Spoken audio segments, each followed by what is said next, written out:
Bienvenidos a mi canal, una vez más aquí dispuesto a darles cosas que realmente a ustedes les va a llamar la atención. Hoy les presento un palo de lluvia, una creación mía con un efecto bastante increíble. Van a ver el sonido bastante largo del efecto de la lluvia.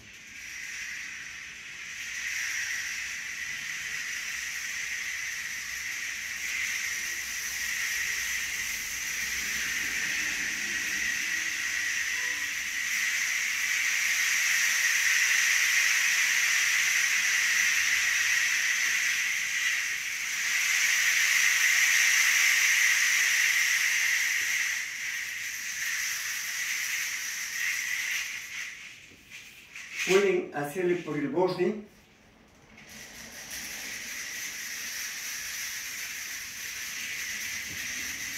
y el efecto igual. Van viendo que a medida que van sacudiendo va cambiando el sonido.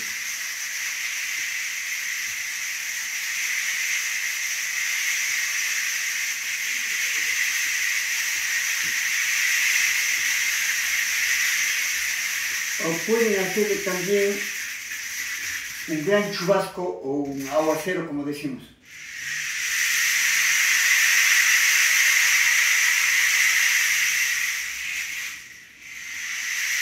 Pero pueden también a la vez aplicar el sonido, si ustedes le toman en cuenta, con un palillo le podemos hacer otro sonido.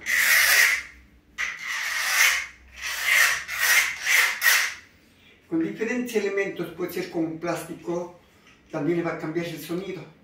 O también pueden hacerle